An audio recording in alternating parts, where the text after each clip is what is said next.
Hello, good afternoon. Welcome, everybody. I'm going to give you guys a second to come on here.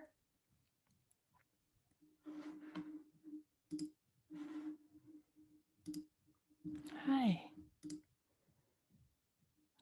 It's like a beautiful rainy day, and I got to sit outside before I did a podcast a couple hours ago and listen to the rain and meditated, and it's so good. Oh, thank you. Yeah, I'm a big fan of this brand. It's called Aviator Nation. Somebody just DM me. Where's that from? I love this. It's like super cozy. All right. So I'll just give everyone a second to come in and find out that we're live. And then we're going to get started.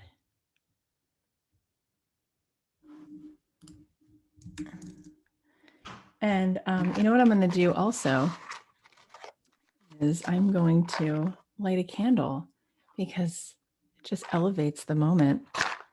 And it's cozy and it's a gray day. Look how I can't like smoothly. Oh, I did it. Oh my gosh. Okay. So here we go.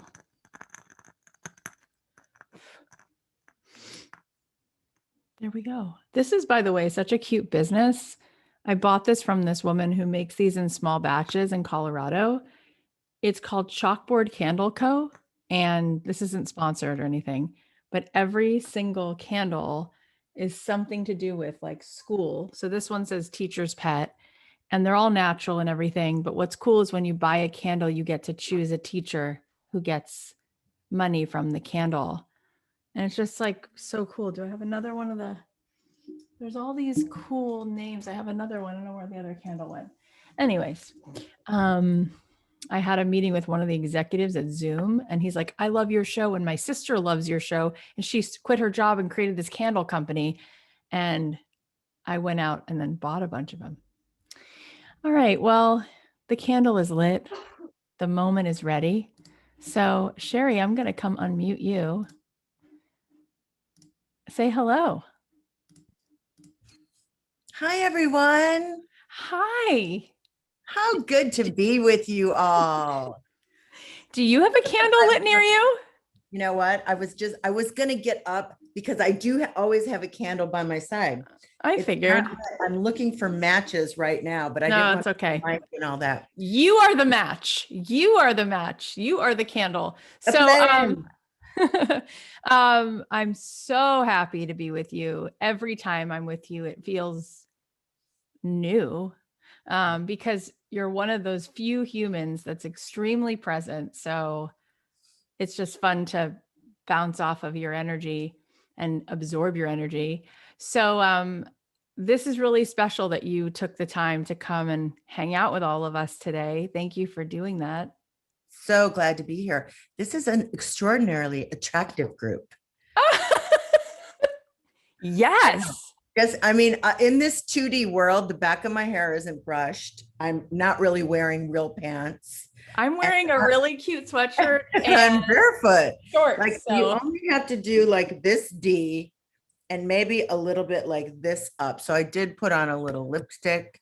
I made sure my house was picked up, but listen, you guys are a good looking bunch. It's true. And it's probably because the soul shines bright inside these humans. So I know that some people are well aware of you and your you-ness, but some people here might not know a little bit about your backstory. So I thought what we would do today is two things, and we'll see where the river takes us. One is talk a little bit about your journey, and two, really dig into what it means to have transformation in our life, because this is something that you are such a stand for. And I'm going to make sure that everybody's muted.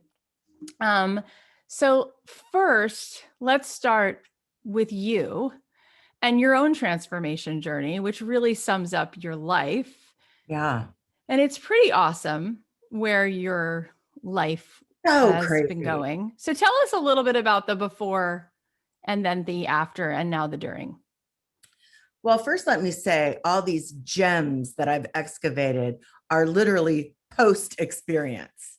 I wasn't the wise sage during the midst of it, as so often is in our human experience. But, I knew early on I wanted to be significant, but it took lots of failure and heartache and rejection and disappointment for me to really understand what being significant really means, what it really meant to me.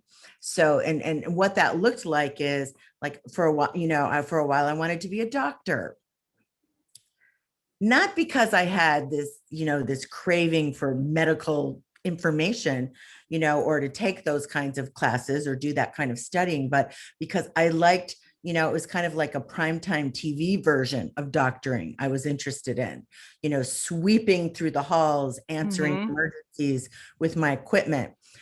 So things like that would always sputter out for me really, really quickly. And I graduated from the University of Iowa, go Hawks. And I really, I really didn't have a plan, but I wanted to be important. So what did that look like? Is that a briefcase? Is that a snappy business card? And that led to literally so how many years? 14-year odyssey of crazy men and all kinds of different jobs. I mean, as a fresh college graduate, I was in a typing pool at a title company, and I'm not a particularly good typist. I've since improved now that we're in computer days and that's all we do, but I was not particularly good. So I always had that little white chalky, those little tapes all Yeah. over my hand. Um, from there, I was the assistant manager at a fancy toy store where like the toys cost as much as a condo. And Oh that my soon went God. out of business. Then I was the manager at a crappy toy store where you're allergic to everything, every product in there. Semis of, working on Christmas Eve, semis of Cabbage Patch dolls coming in, women banging me over the head with their purse because we've sold out. And onto that, I was a 7-Eleven store. I was a supervisor trainee, but that's not a good a story as I literally had to manage a store for 8 months. For 8 months, I had to learn how to manage a store. And it's what I envision, not having been in the military, what I envision boot camp to be. Hardest thing I've ever done in my life. And so just on this journey, and just then it'd be like, okay, I hate what I'm doing now. Okay, move back in with mom and dad and my dog Addie Lou. She and I moved back in. And then I started to tune in, and basically that journey led me to, okay, finally asking the question, what makes me excited? What do I feel passionate about? Well, I'm kind of bossy. I like to put all the pieces together. I like making people rehearse. I like making sure the show goes on. So, I found my way into agency production and became a producer of television commercials. And that satisfied me for a while. And then the joy factor dropped down because I didn't care about hairspray. And I didn't want to spend 18 hours a day working on hairspray. It lights some people up and it lit me up for a while, but I ran out of gas. And then finally, through the miraculous, mystical, magical web of divine dreams, um, conjuring, led me to the door of Harpo Studios and the Oprah Winfrey Show. And I spent a 20-year career there, starting over again at 35 years old, over again in a fairly entry level position with no power of any kind. I ended the last 5 years of the show. I was the executive producer, and then I was the co-president of Harpo Studios and helped Oprah reboot the OWN network for about 5 years until I left to begin my own thing, my own dream, my own destiny. So it's been quite a road I've traveled. It's literally like I see Jennifer Lawrence like playing you, and it's a movie. And I love that you walked us through. How many of you, type a one in the chat if you loved hearing the details that she worked as a manager at a toy store. She was a supervisor at 7-Eleven. And then from such an ordinary life comes the most extraordinary possibility. And that's what you are a lighthouse for. And it's so awesome. And we talked about that moment, and we're going to go back into the transformation because that's really where all the meat is. But first, I want you to tell them what happened that she chose you as that person. How did you become the quarterback of the Well, biggest listen, possible mountain? yeah, I couldn't have, listen, if I had strategized that, it would have blown up in my face. It was a very different kind of, there were the promo people that served the show people. And I was a promo person. So the crossing never did the twain meet, so to speak. But I got some really great advice from my boss in advertising who said, it's going to be a very competitive environment because it's so sparkly. First of all, it's sparkly. She's like, her star continues to rise. So there's going to be some competitiveness. There's going to be all those heightened emotions that happen in life when you're around uber success and big money and big possibility. It brings out the best in people, it brings out the worst in people.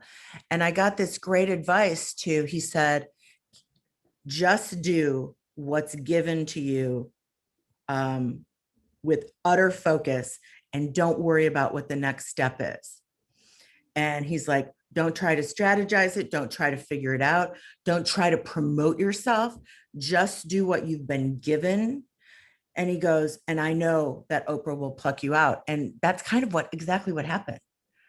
I mean, I'd turn around and someone would be like, well, we'd like you to do this job now. And I'd be like, oh, I wouldn't even ask, do I get a raise? I would just go, okay, I'm in. And the reason why I could walk that line with such faith without trying to control it or direct what was going to happen to me was because I knew I was finally on the right path. It's like once I walked through those doors, I had enough work experience and life experience to know, oh, this is really good. This is everything about this is great.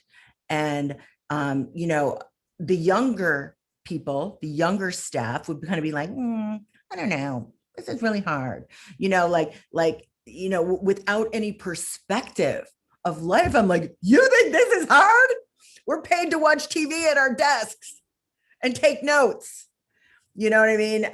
So I had all this perspective. So I just sit there and go, you don't even know. But the piece of the puzzle was, it wasn't just that it was Oprah and Harpo Studios and the Oprah show, although that is pretty sexy, I admit. What it was I finally had like clicked into, after all that trying to make things happen and trying to be important and trying to be significant, I finally clicked into like, what lights me up? I really like this producing. Do I like producing this? Not so much. What would I like to produce? Oh, real people, stories, like, something that, oh, you know what? The sense of mission is going to be important to me. That's going to matter to me. That's going to light me up. That's the significance I was trying to define so poorly early on. Significance was knowing that what I was investing my heart, my soul, my precious time in mattered. And it mattered to me. And I felt like it was a significant impact to the world. So What's such a marvel to me, and I want to go back into some of this deeper, but it's just such a marvel, really. It's like a spectacle to think that you were being asked to hold space for her, right? Like hold Yeah. this space, lead this show, hold space for me. Tell me where to go, tell me where to be, give me your advice. Like that's almost impossible for a person to be given that task and then to do it Wow. successfully without feeling complete and utter imposter syndrome. And Oh, boy, I did you felt do it that. well. Right. Oh, there's plenty of times where I'm like, oh my God. I mean, listen, when she brought me in to promote me into the top job, I literally said, I think you're making a mistake. I don't think this is the right decision. I think this is because I knew that like people who had spent their lives promoting themselves to get that top job were going to blow a gasket. I'm like, this is So not what going was her response to that? to, well, of course she was flabbergasted that I would come out and say such a thing, because who would but me? I don't think that's a good, let me listen. Let me be your friend here. This is not a good decision. And she's like, I'm pretty sure it is a good decision. And I asked her to write on a piece of paper, why this is right, why I'm the right person. And I framed it and it was on my desk for the rest of my working days with her, which was, you're going to rise and soar because you know my heart. And then I went, okay, that I can trust. That I can trust because Wow. that mattered to me, understanding what it was, not what I wanted to produce. What does she want to produce?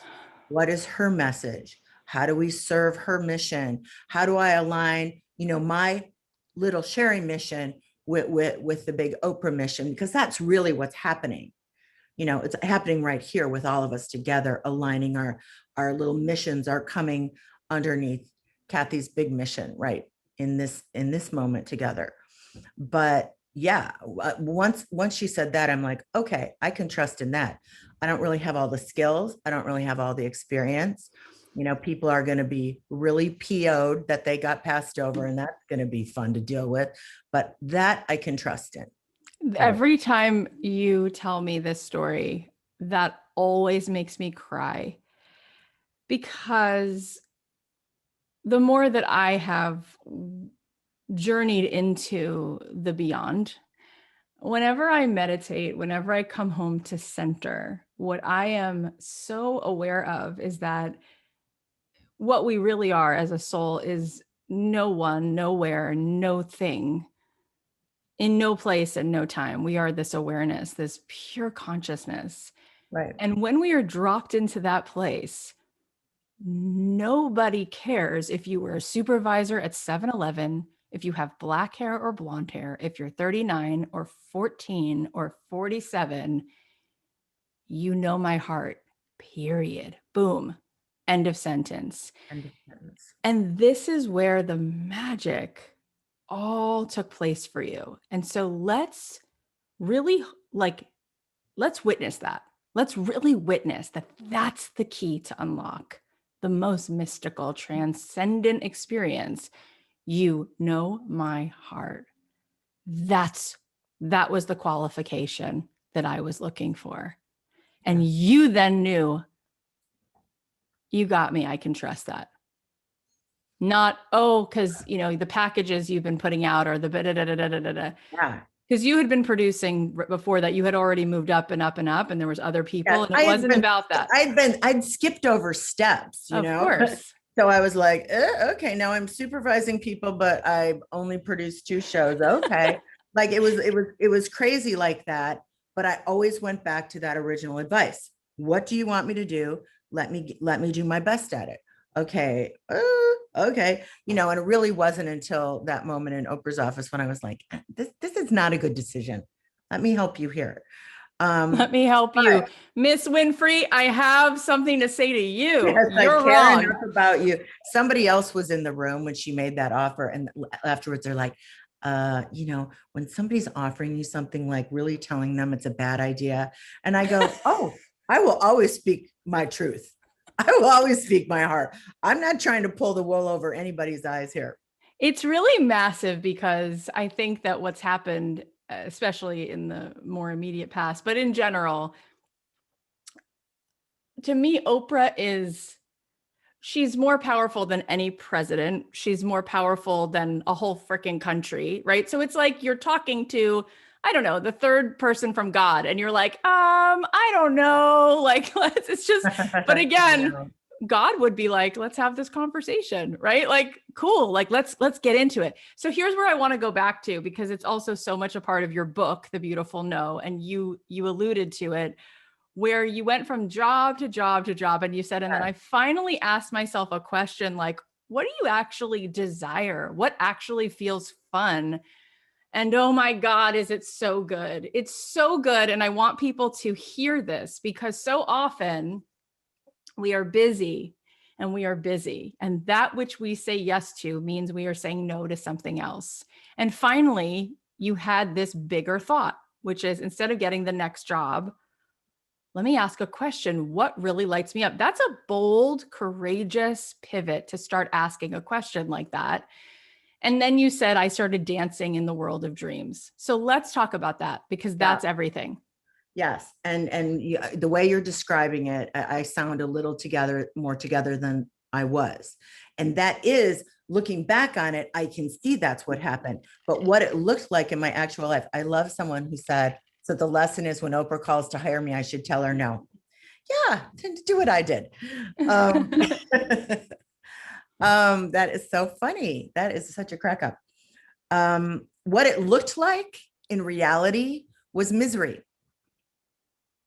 It didn't look like me sitting down with a latte, having this soulful conversation with myself. What it looked like was misery. It looked like, I hate doing this. I can't get out of bed. All I want to do is drown myself in cheese. Oh, this is awful. I can't stand, that's what it looked like. That's what it looked like. And um, those yearnings for creativity, those yearnings for expression, for putting something together that was meaningful and sharing it, were undefined by me. Like I couldn't grasp at it, but I can look back on it now and see it very clearly. But at the time, it was just, I'd start down a path and end up at misery. Start down a path and end up at misery. And I could not make myself make a change until I was miserable. Like, it wouldn't be like, yeah, I'm not sure this is for me. It would be like, I hate this. I can't, I can't go on.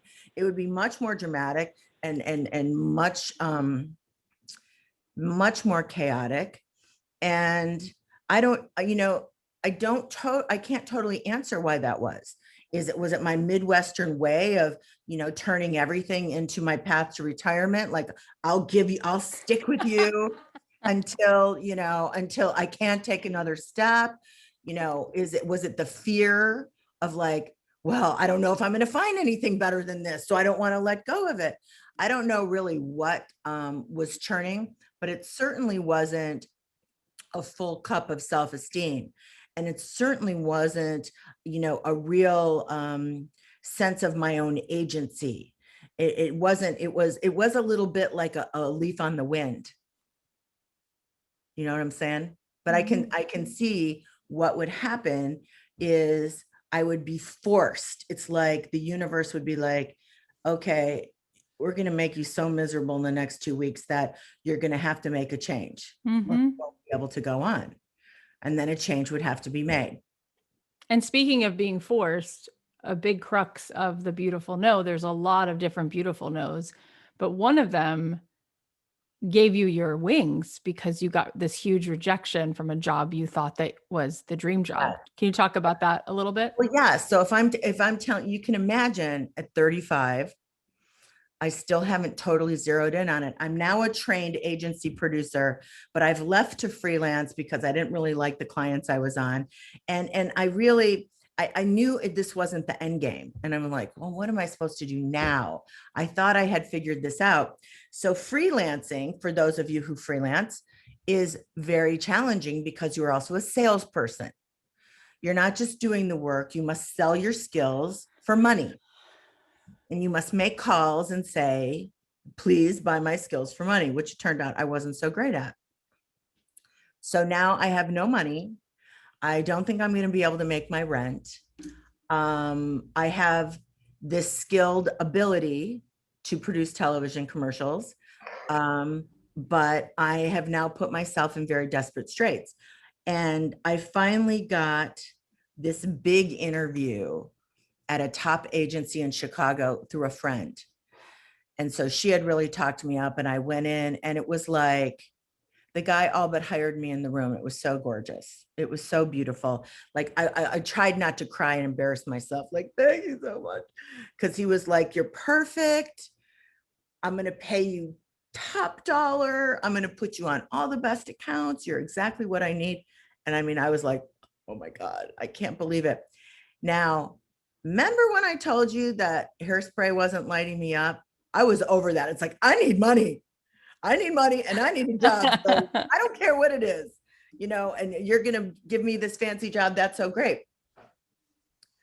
I left there. I was floating because it was the answer to my life's messed up again prayers. So through the party with my friends at our local watering hole, popped the champagne, then let's not get ahead of ourselves, but oh, this is so great. This is, I will make this meaningful.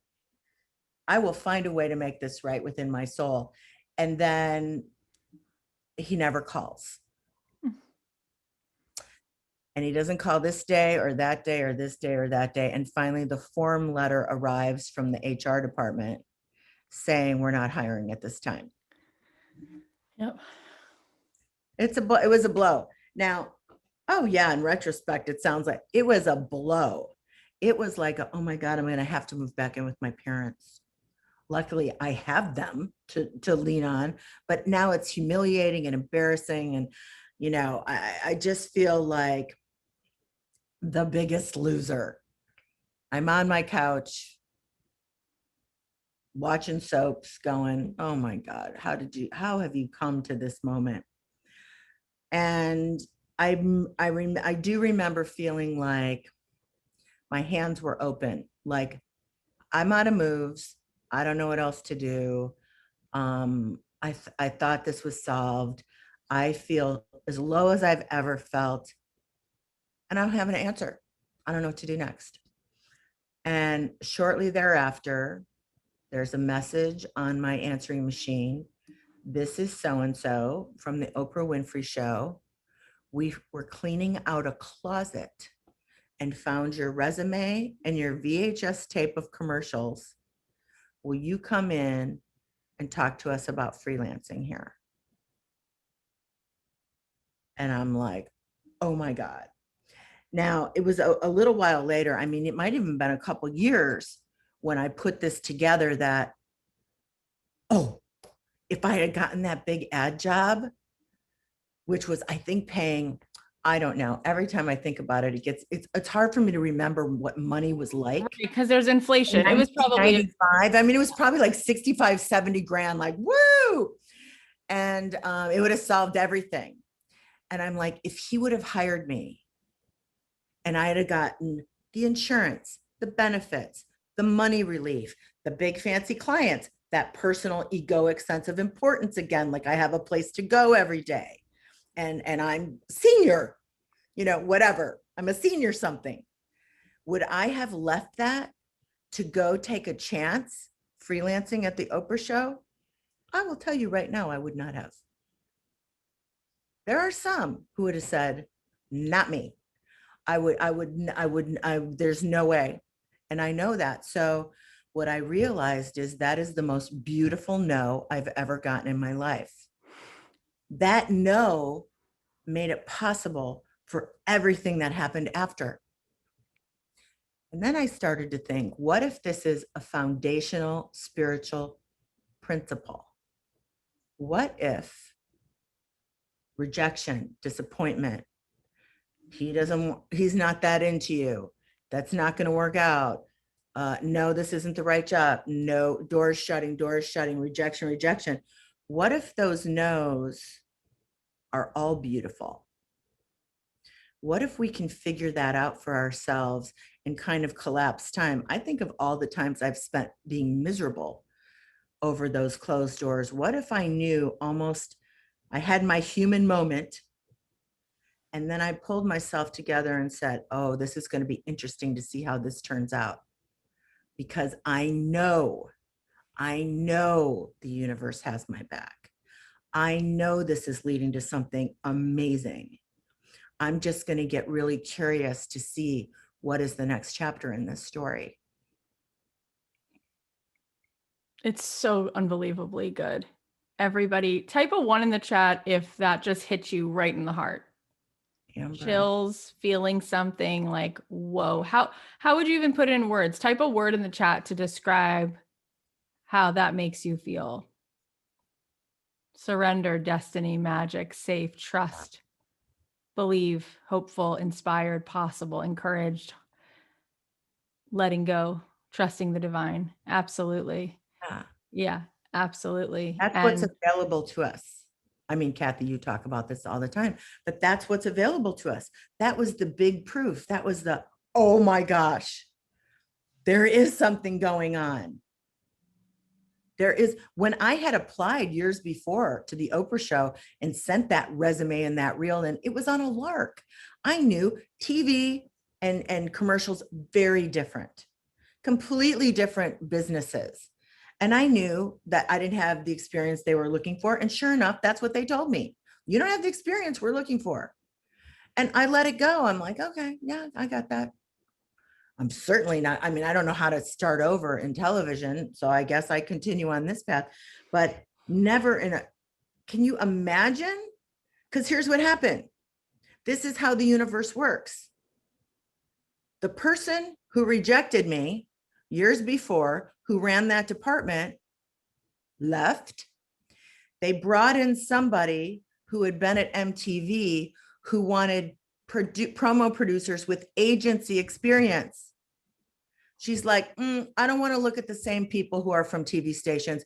Bring in somebody who has agency experience. Well, they'd never considered anybody like that. So they're like, whoa, mad scramble, digging through the old closet, and they find me. I mean, it's crazy. It's crazy. But that was waiting there. I had the impulse to apply. I didn't get it. That resume and that VHS tape just sat in that closet. Off I went, bemoaning my fate. Just like you just see how the universe is like, okay, oh my, so much drama you're creating, Sheri. So much drama. Have a little trust. There's a timing. There's a timing. What I needed to be doing was managing my mood and enjoying the days I had. It's like, I have this day. Yeah. What am I going to do with it? Because I know it's all getting lined up. And what's really extraordinary to watch the unfolding and the rising is that really that was the before all of that. And Sheri, by the way, let's just to make everything super clear. So as executive producer of that show, even when she was producing, before she was executive producer, she's sitting in the living room with the greatest minds society has in this moment. Anybody from Eckhart Tolle to Steven Spielberg, these are the people that Sheri can now, there's a relationship at a high level. But beyond the fact that that was, what I'm witness to now, what the world is getting witness to, is that was the precursor to the Sheri Salata show. Like, you are now finally taking your seat on the dais and saying, I guess if that was where I was there because of something in me. It was who I am. Yeah. And I learned all of these pieces to sort of put together a composite in addition to what I already knew. And now Sheri is writing books and she's teaching people how to design their life and has a very successful following and a very engaged following. And it has so much more to do with you than a job that you had. Like, it is just so self-evident. everybody's been writing such nice things about you. One of the things that people keep writing is just how genuine you are, how sincere you Oh, are. And that is, it just speaks volumes, and it all lines up. Everything lines up that, again, you are such a soul. I want to talk about manifesting dreams, yep, because this is something that you are so good at doing, helping other people do. And I think you and Oprah are both really good at that. Like, she's great at saying to somebody like I will wave the wand over your head because I know you're meant for this, and boom, right? And you do that too. That, I mean, I think in a way you did that together for a period of time. But what does that look like when you're saying you were working all these jobs and then right, something shifted? For somebody who's in that place now, for somebody who didn't get that call yet from the Oprah show that they were cleaning out the closet, right. how do we begin to understand how to access the path of the beautiful magic that just starts to unfold before us? So I am on the path along with all of you, and I am tweaking and figuring it out with all of you. So I can tell you what I think. What my knowing is right now is that I thought for a very, very long time I needed to that it was that dream manifestation was a doing business. And that isn't quite right. It's definitely a being business. It is spiritual work, always spiritual work. Get everything about what we're talking about is spiritual work. And that if your number one job is lining up with that force, and what does that look like? That means that you're focused on the story you tell to yourself in your head about yourself. You're choosing your vocabulary very, very in a focused way. You're going, not helpful. Stop that. Stop that old thread where you're so this, you're so that, you don't look right, you're not enough. Whatever those stories are, you begin to excavate those stories. You take a look at them, you bless them because they thought they were trying to help you, and you send them on their way. And you deliberately choose new words and a new story that you're going to tell yourself about your new dream. You're not going to manifest your new dreams while you're singing those old songs. That is the truth. And when I tell you that discombobulated way that I found my way to like my dream, the beginning of my dream at 35, it's because I was too busy trying to do and make it happen instead of doing that spiritual work that I'm talking about. Like, what are you saying to yourself? you know how are you managing your mood, managing your vibration? How are you stirring the dream pot? Dreaming isn't one and done. It's a muscle, it's a daily practice. It's like, what do I want now? It's like allowing yourself to just grasp onto that little bit of hope that you can live the life of your dreams. You don't have to figure it out. You don't have to figure out the details. You're going to go leave the details to the divine as you understand it. But you're going to have fun dreaming up the what and then raising your energy to match that. That's it. That's it. That's the secret. And I can say that right now. And tomorrow I could be in a big stew about something and have to walk myself back and say, you're creating something right now. Is this what you want? A big chaotic jangle or delaying the dream? Oh my God. No, you want to be curious, like, okay, you're like, whoo, the party's about to start. The guests are coming. Whoo, what's about to happen? And then just noticing with great appreciation the stuff that's already working and the good stuff that drops in your lap. And that's what you pay attention to, not what hasn't happened yet. It's so good. I read something from Gabby Bernstein earlier today. She said, worry is a prayer for chaos. Yes. I was like, oh my No. God, Oh, so listen. good. And I'm from a long line of worriers. I mean, my mom and dad were worry. And even now I have to make my dad, my 84-year-old father, do breathing exercises with me on the phone. I'm like, why? It's now it's a pattern that's so ingrained. I said, I almost can't talk you out of your worries, even though I can show you that 99% of them never came to pass. But worry is a form of prayer. Yeah. And the thing that's really incredibly powerful about this, first of all, we can never talk about this enough because this really is, this is the move right here. Everything in the quantum field, there is a potential vibrational match for whatever your vibration is, right? And that's why you're one of my go-to examples when I want to viscerally feel this. I think about the conversation we had once where you said I was just as worthy when I was standing at 7-Eleven selling cups of coffee as I was later on when I was looking at tape and telling Liz Gilbert where to sit or whatever else, right? That's right.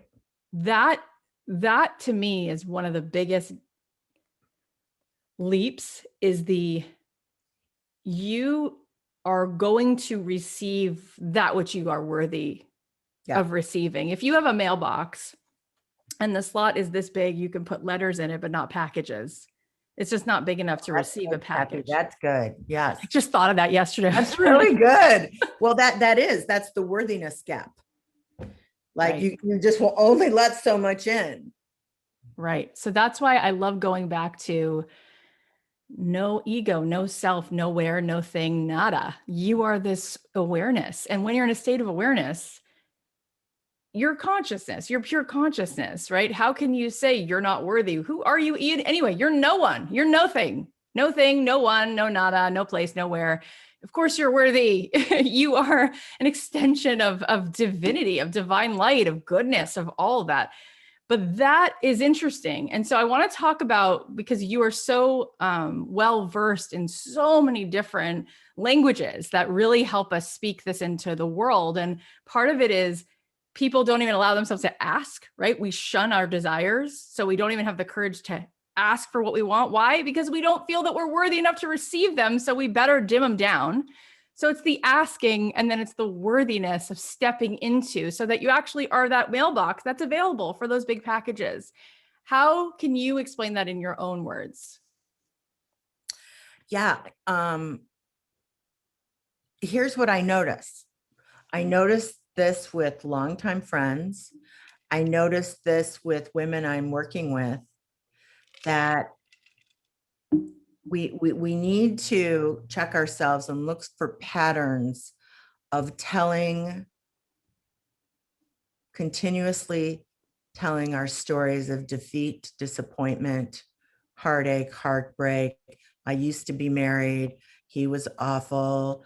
I used to have money. He stole it all.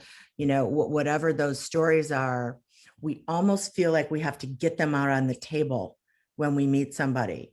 It's like, okay, yeah, but here's what I've been through.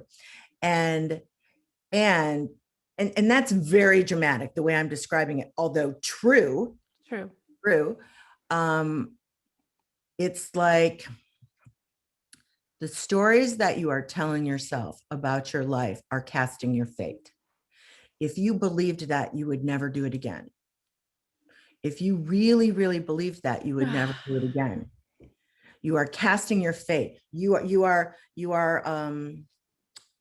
a conjurer. You're a Merlin. You're a magician. This is, if you want to have a magical life, put on your magical glasses and start seeing that your life is super magical already. And then get to your dream pot and light the fires and make your life a ritual, a ceremony of calling in the magic. And it certainly does not begin with ongoing storytelling about how life has done you wrong. You got to find a way to acknowledge, feel it fully, excavate it all the poison, allow yourself to feel it, and go to the fire and light it up. I love it. I love the Stirring the Dream Pot. That's got to be your talk show, or it's got to be your next book Right. or something. Um, you're going to love your time with Joe Dispenza. And I've learned so much from him and loved that week with him. And one of the things that he taught me was this idea that they took a magnetometer and were measuring eggs, all kinds of eggs, from reptile eggs to goose eggs. And they even did it with women, pregnant women. And they found that there was always a positive charge where the head was and a negative charge where the feet were. And when there's a positive and a negative charge, it creates a magnet. Creates a magnet, literally. It's amazing. Like we really have been conditioned to believe a lie, which is that matter changes matter. And when we are in the body and we're not in the head, guess what? They don't feel any magnet. When you're in the past, when you are biologically and chemically grounded into your old feelings, there's no magnet on that magnetometer. Isn't that insane? That means that when you're thinking what you thought yesterday and you're feeling what you felt yesterday, you're in fight or flight, you're in the body. So there's only the negative charge. So there is no magnet. So what we really have to get is we are not matter, right? And we can't make a dream come from matter because matter can't change matter. And when we're in the body, we're now matter, we're not energy. We are energy, and energy makes things. So if you want the lights to be on, you literally have to light up here. And then we are vibration, right? You can feel when someone walks in the room where there's a magnet, there's something that's being pulled towards them, right? So we're always pulling things towards us, and like attracts like. So it's important that we really get that in order to do this, we have to take that journey across the river of overcoming this past predictable personality. And That's right. it's To have the same, to just live that same life over and over and over again. And all our power is right here, right here, right here, right now, right now, right now. This is our powerful moment. And the past, it's like it never happened. It's just, it's like, the only productive use of the past that I have found is when you can overcome what's already in our DNA. Our survival strategy is to only remember the negative stuff, to give that a big arena. But if you can just be just almost like chanting appreciation for every single wonderful, blessed, beautiful thing that's ever happened to you, that's a good use of it. In fact, even for those of you who are writers and are working on your memoir, there are times when I'm like, I separate myself energetically from my old stories. Yes. Like I'm now, even when I'm talking to you, it's like I'm talking about somebody else. I'm talking about, I have this amazing story for you about what happened to this girl. Yep. Because I don't want to activate all that No stuff. So it's different. Like it's more of a, let me hold up some, so it's a rallying cry or a cautionary tale, depending on where you sit. Yeah. And what we know from psychology is that when we revisit the past without an emotional charge to it, it turns into pure wisdom. Yes. It's just wisdom. So that's when it becomes a rallying cry, or it's a tale of like, this is what I learned from it. I was talking to Priyanka Chopra last week, and I asked her a question about where this embodied confidence comes from in her. It's like not confidence that I've ever seen. It's something beyond confidence. And she said, my parents used to ask me, what do you think? What do you feel? And never shame me for my answer. And they were both doctors in the military. And I just felt that they respected me as a child. So I always felt that my words had value. And I said to her, you just helped me rewrite my story. You just gave me a gift. And she said, what's that? I said, because I grew up being my parents' therapist. And I felt so burdened by the fact that they would tell me my mom's manic depression and she's suicidal and my dad's cheating and he's telling me the details of his sex life and escapades. And I felt so violated by this. And in that moment, I said to her, oh my God, I've never put together why I am so comfortable. I feel completely at ease talking to anybody. I don't care where you've been, what doctorate you have. I just can be in the room. And she said, I'm so glad I could help you reframe that. That is such a gift for you. And I'm like, where would it have helped me to just keep being like, you see what they did? I'm a victim, blah, blah, blah. Like, Yeah. beauty in that, beauty in that. Yeah. Reframing is a great tool for that. And also, there's undealt with wounds and pain. Mm-hmm. So you got to bring it out to the light. Shame's a big one. Shame is a dream killer. You got to, bring it all out to the light, witness it, be witnessed, bring it to the light, realize, especially like in a group like this, you start to see that, okay, it's a shared human experience. I am not the only one. I'm not the only one who struggles with this, with self-worth, with not enoughness, with the pain of my childhood, the disappointments and things that don't work out. I'm not the only one who's had awful things, experienced awful things. I'm not the only one who's walked through fire. And when we start to witness that in one another, all of a sudden our hearts get lighter. And I think I told you this, Kathy, like for me, I'm a behind the scenes person. Like the thought of, first of all, releasing my memoir and then having to go out and talk about it. Oh my God. It was like hives and sweating. And I was like, oh, why did I do this? I didn't need to do this. Why did I do this? Lots of resistance, lots of resistance. And then I was like, well, too late, sister. You got to go. So off I go. And here's what I'm going to tell you. In 2 or 3 weeks' time, I am like, oh, I see. This was a healing for me. It would take something of this magnitude, publishing a memoir and being on a book tour, for me to, first of all, even allow this kind of healing. I thought I'd been there, done that. I produced every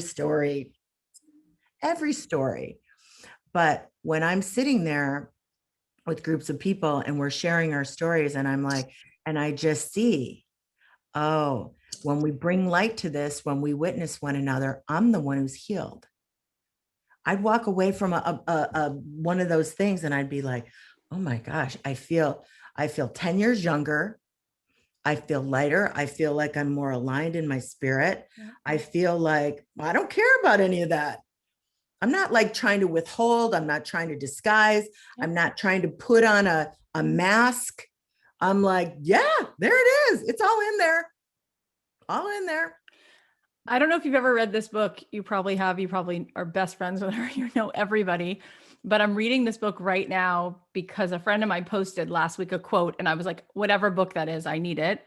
And it's called Women, Food, and God. Do you know this book? Oh yeah, Janine Roth. Yeah. I mean, how did I like not know who she was? This book is so unbelievable. And she's basically saying that we resist so much feeling the feeling of abandonment or shame or whatever the bad feeling is. And so we fill it up with a Snickers bar or scrolling on our phone or obsessing over moving somewhere again, redoing the house. And she basically has helped me just reading this book in the last week, because she said, when you go toward the pain, A, you realize it doesn't annihilate you. And B, there's something bigger than the pain holding the pain, which is integrated. And you're free in that place. You're completely free. You're not running from yourself. Can you talk about that for a second? Well, first of all, I am going to tell you about the amazing Janine Roth because it's perfect for what we're saying. So there's Janine Roth. She has a terrible, terrible, terrible eating disorder. Terrible. And she heals herself and then heals millions of women around the world. Women, Food, and God. She has some other books on that which don't come to mind. Because then how about this one? She and her husband lose all their money in the Bernie Madoff freaking scheme. She's built all this money, best-selling author, world, loses all their money. Oh my God. Broke and not young. Then now she's battling cancer.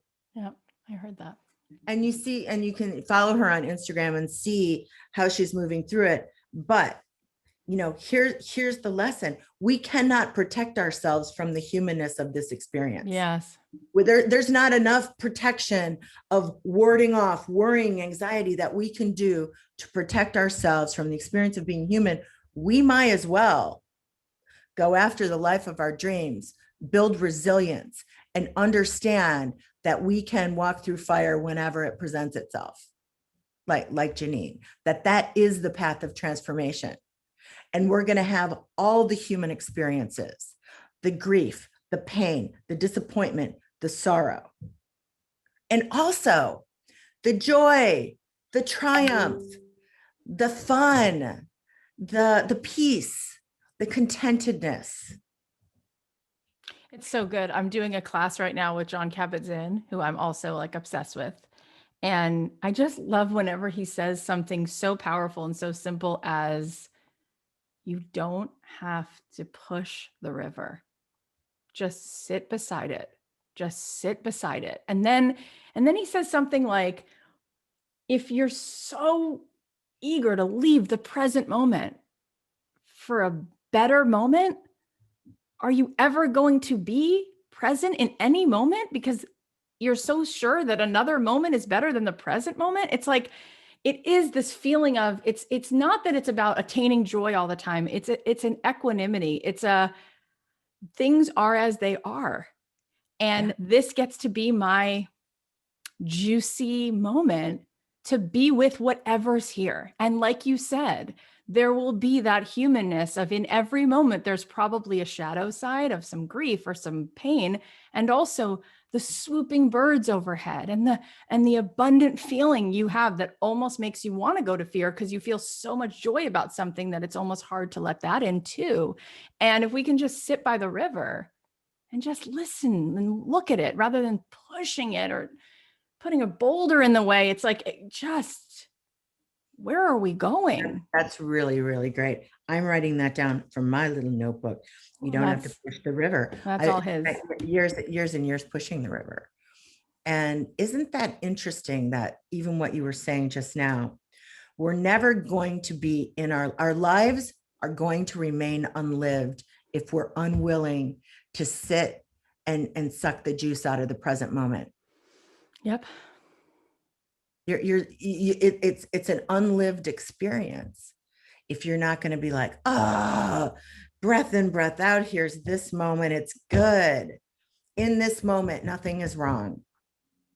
And when you touch ground with this feeling of equanimity, for me, I would rather choose being in center, even if it means that something I have to face is a difficult feeling, but at least I'm in integrity, rather than well, it has to look like this because that for sure would feel better. It's like, no, nothing to me is scarier than being out of that alignment where I can just sit with what is. Like, I can't do it anymore. It's so exhausting. And then, like you said, you're not living your life. And speaking of living your life, I want to touch on what you've been helping people to do and what you do so well in your own life, which is designing your life. Oh.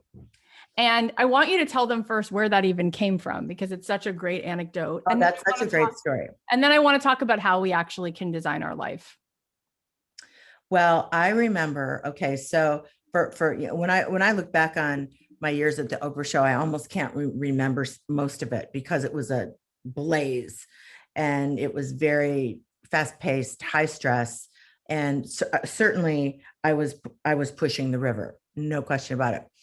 And Jerry Seinfeld had come to the show and we were backstage by the control room. And I would say he and Oprah and I were talking, but really he and Oprah were talking and I was standing there. And, she was kind of bemoaning our schedule. Well, now we got to go upstairs because, you throw 2 weddings a day, with 500 person audiences. And, oh my God. And then you'd go upstairs and have 4 hours of meetings on tomorrow, the next day, next week. It was a lot. And Oprah was talking about that. And I probably was chiming in like, yeah, Jerry, it's so much. It's so hard. We're so busy. And Jerry looked at Oprah and said, wow, but this life is yours to design. It's yours to design. Hmm.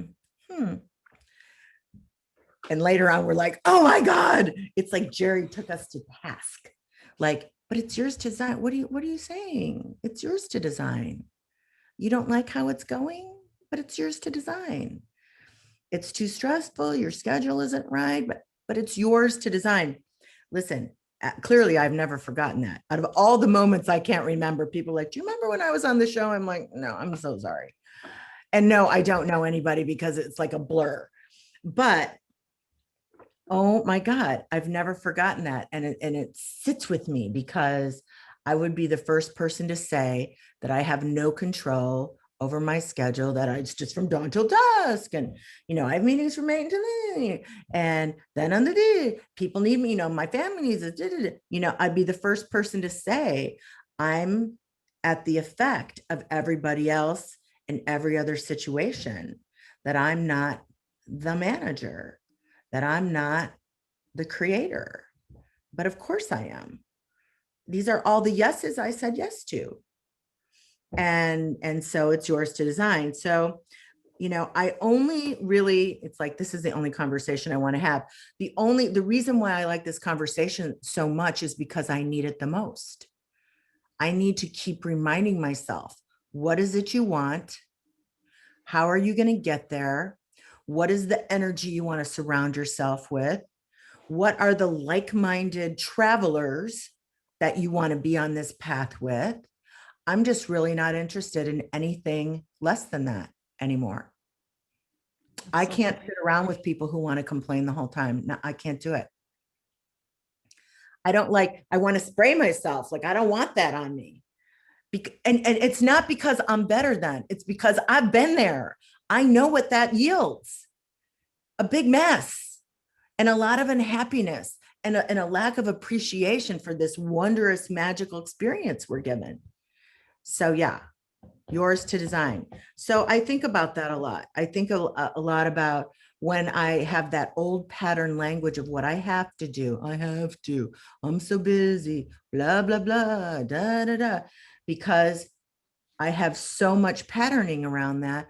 I have to do that focused attention that I was talking about earlier. I got to pay attention to what I'm saying.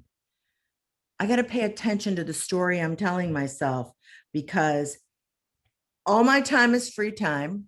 I make all the choices. The more pauses and space I can put in my life now, the better. And you know what taught me that, Kathy? It's the whole world shutting down over a pandemic. Because even when I think I've got it, then I really can't do anything and go anywhere. I'm like, wow, this is space. I was kidding myself before. I was kidding myself. So it's an ongoing, here's what it is. It isn't like that old way. It's very much a patriarchal thing where you make a list of goals and you check them off and check them off. And when you're done checking them off, you're a superhuman being. The art of the path of transformation is life management. It is an ongoing tweaking, checking in. How does this feel? Does this feel good? How am I feeling about this? Like, does this feel better? Okay, I'm going to do this because this feels better. It isn't like I'm going to, do this practice every day for the rest of my life. It's like, I might rearrange some things, but I'm going to build my list of practices that support the life that I say I want. And I'm going to pay attention to what my thought patterns are around it. So designing your life is really a commitment to presence. And It's amazing. How do I feel? How do I feel? Yeah, it's amazing. And it's so often that we don't design it based on how does this really feel? It's more like, well, I've looked at what I think is possible or what I think is practical or what I think I should do. And then we wonder why we feel like we need an extra, donut or more rosé, or we scroll our phone longer. It's like we are Harold and the Purple Crayon and we get to draw this out. Like, what would feel so good and so exciting? Because when that enthusiasm lights up, that's the juice. That's going to help you magnetize other people to it. And just buckle up, because that's where you step into the unknown. Yes. And it's amazing. It's a ride. Um, And one little thing I would add to that, and which is really important, is lots of compassion. I still have days when I just binge watch something and grouse a little bit, mhm. but it's a day, not a way of life. And I always come back to compassion, like, of course, there's human stuff going on. There's the events of the world going on. I just don't want them to create my life anymore. Yeah. Well, part of being present is not running away from feeling a feeling. And sometimes you're going to need to feel the feeling for 14 hours, and sometimes it's 8 days. And that's part of it. This idea that we actually need to be productive all the time keeps us from being productive. That's the shame. Like, who am I to slow down? It's like, who says you shouldn't binge watch a show and give yourself a total mind break and watch some, Bachelor? Like, who says that's bad? Who decided that? Like, that we need to be. I was talking to Jock Pepin earlier today, and we were talking about being European and his love of food, his love of cheese. How you said that before, you could just bathe yourself in cheese. And he said they've actually done studies, and they found out, like, as much as people say like cheese is going to kill you, dairy is going to, he's like, they actually did studies and found out if you're eating certain kinds of cheese with really good ingredients and whatever it is, he said it's in moderation, it's actually good for you, right? Like all of these things. And we talked about how in Europe, there's such a lingering around food. There's a deepening, there's a joy, there's a settling in to food and bread and conversation. And he said, in most French people, he's French, he's like, they're not obese. Like, they know how to enjoy their life. And that's part of being productive, is like, you want to be the best on your block at enjoying life. Like, that's what That's right. makes you, right?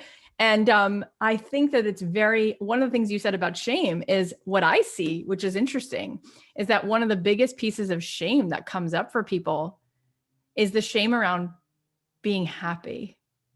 And who am I to stop and watch a show? Who am I to even dream a dream? I should be this, I should be that.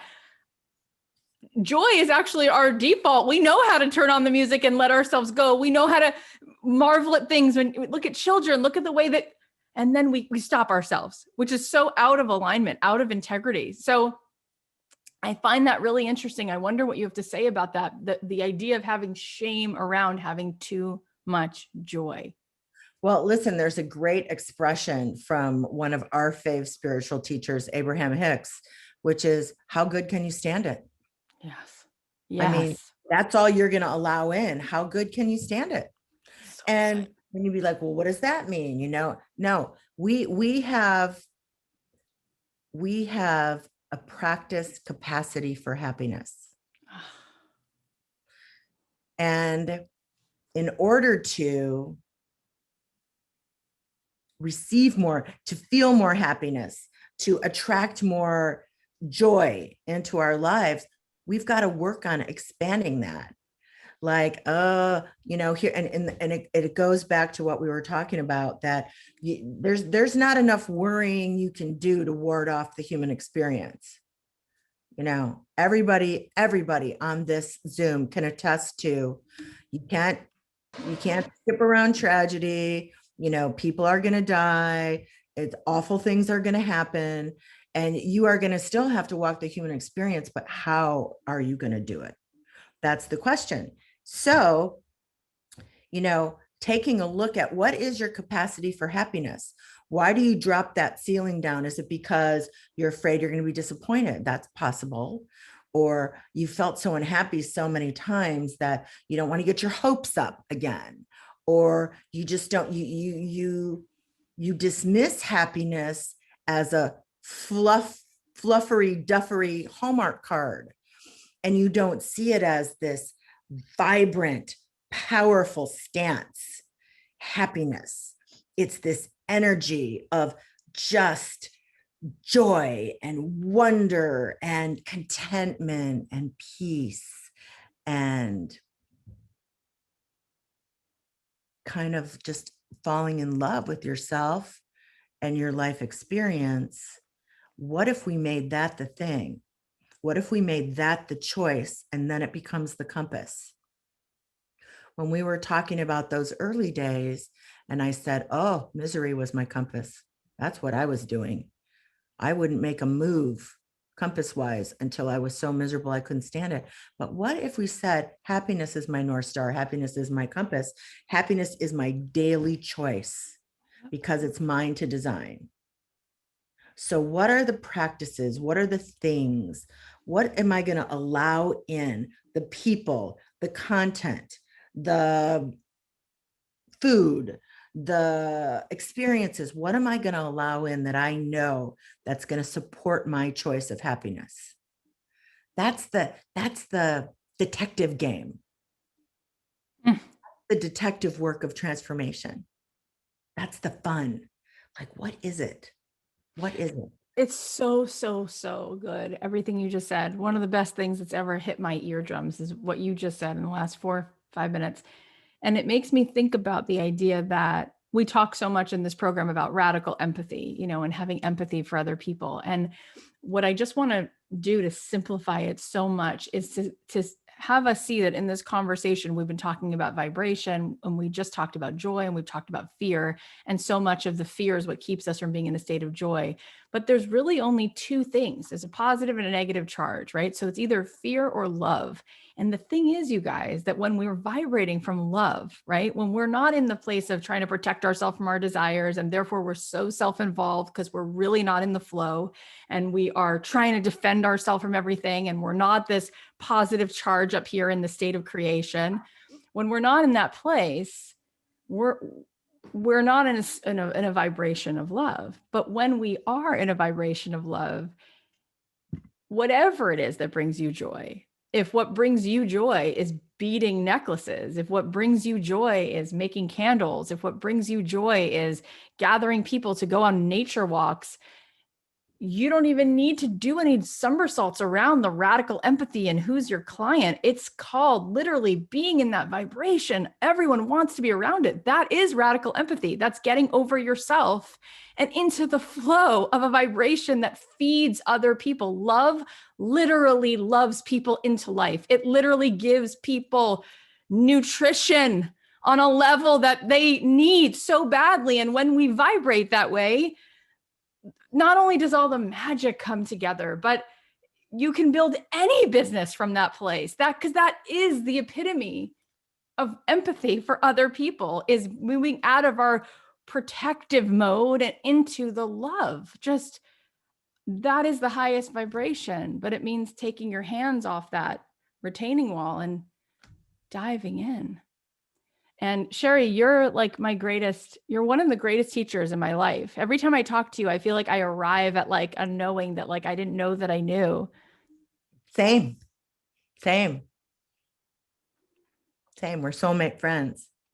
And what a beautiful group of people you've assembled. I've been reading your comments. Is it Heidi and I are birthday twins?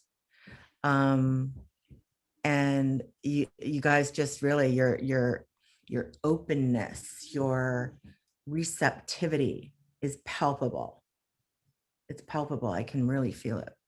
So before we hop off, we'll spend another like 5 or so minutes. Does anyone have a question for Miss Sheri Salata? Does anyone want to ask her anything? You can put it in the chat. We'll try to ask a few questions. And then I will tell you that you can find her. She is doing so many beautiful things that she doesn't have to do. She likes to do.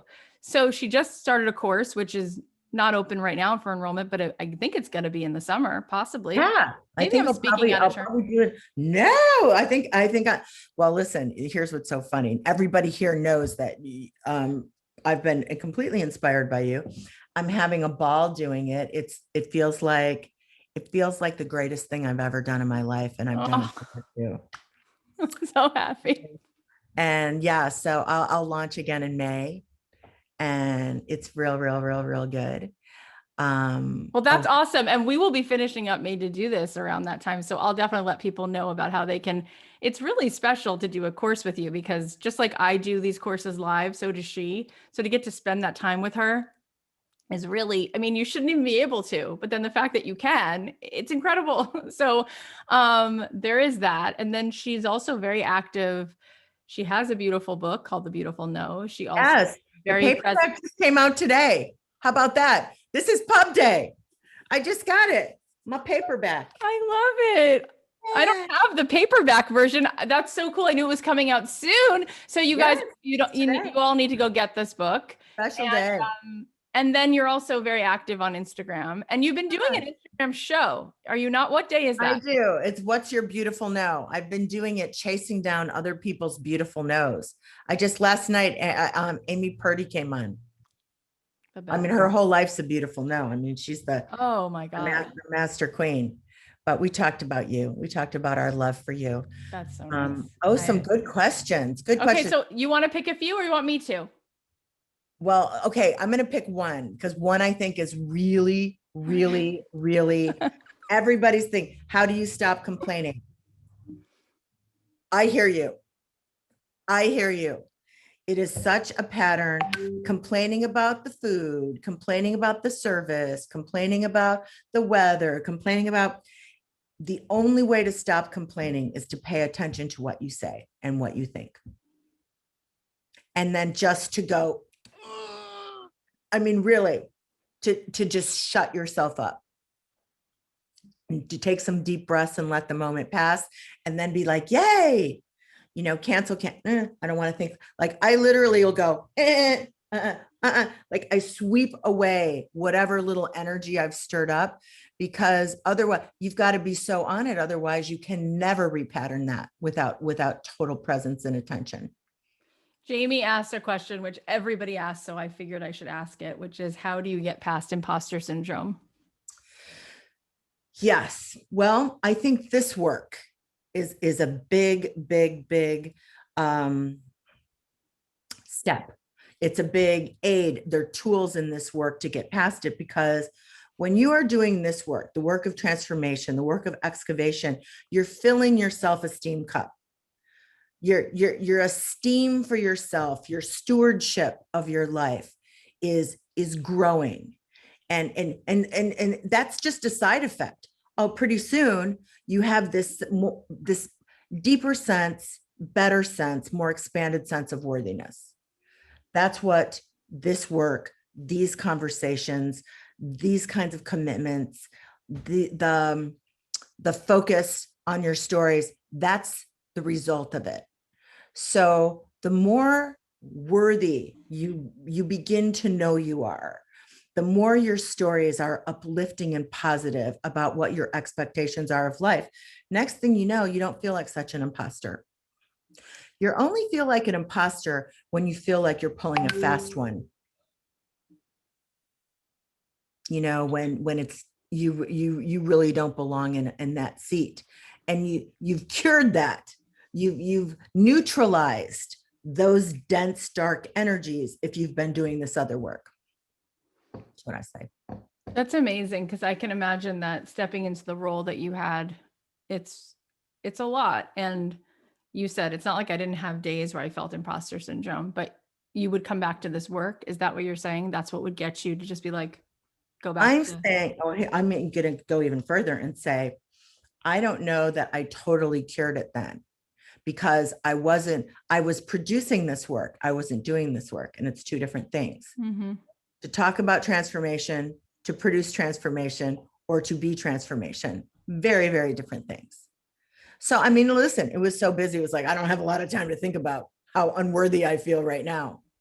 But I can see now that all the things we're talking about now, the focusing on your story, the practices you put in your daily life, would have absolutely eliminated those feelings, those darker emotions, those unhelpful stories. That would have eliminated that for sure. Did you ever see Miss Oprah nervous and feeling that feeling at all? And if so, how did she ground herself back in her truth? I would not say that I ever saw Oprah nervous. By the time I came on the scene, she was 10 years in. It was the number one show in America. she's, she's in her purpose. It's kind of like, do you get nervous before you do a launch? You don't. Not Yes and anymore. no. Once I start talking, Yeah. I'm fine for the rest of the time. But there's always the day before where I'm like, I'm in my head a little bit. Yeah. Yeah. Well, I think 10 years in, you wouldn't even think about it.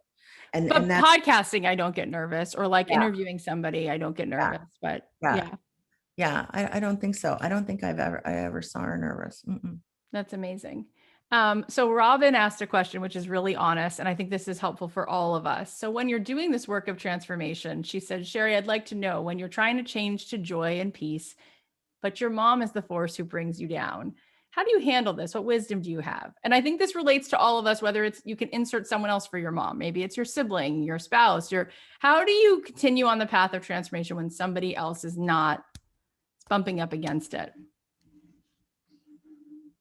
Well, this is why you do the work and do the practicing, because things are going to happen. Right. You're going to have the human experience. Um, I'm going to leave you with this very powerful story of something that just recently happened. And I can't get out of my mind, um, for a million reasons, but one of the reasons I think it's so instructive. So you were talking about my little Instagram show, What's Your Beautiful No? And I really did it, as a vehicle to promote my paperback release that's released today. And so on Tuesday night, February 6th, I had on one of my old friends, Oprah show expert, Dr. Laura Berman. And the big premise of the show is I ask, what's your beautiful no? And I know Dr. Berman very well. Laura and I are good friends, and we've been really, I lived in LA. I was trying to shop her story. So we got to know each other really well. She has a story that would curl your hair in terms of what somebody's overcome and gone through. It would just, your hair would just curl right up. And so when we're talking about her beautiful nose and, the awful first husband, the family of origin that was crazy, and then she becomes a sex therapist and, just lots and lots and lots of stuff, like having to walk away from businesses. I mean, just more than I can even begin to say. And it's a great conversation because she, of course, has used every awful thing and put it into her work, and using quantum love, the model of quantum love has turned it into, spinning gold. It's really like spinning straw into gold, helping millions of people, millions of people. So that's Tuesday night. We sign off. I'm like, oh my God, it's so glad, she's a bright light, big, shiny jewel. On Sunday morning, her 16-year-old son dies of an accidental drug overdose. Oh my God. 5 days later. 5 days later. Now, I'm here to tell you, she's already been through enough in her life. She's already been, if I was doing the figuring out for everybody, I would be like, no more for this one. And her baby is boom, here, boom, gone. And what every morning I send her a green heart because I just want to be there and witness for her, because this is the moment. You're walking through the fire. You can't breathe. You don't want to sleep because you're going to have to wake up. And I can see her, though, because she does this work, because she's done this work, because she is committed to the spiritual, emotional path of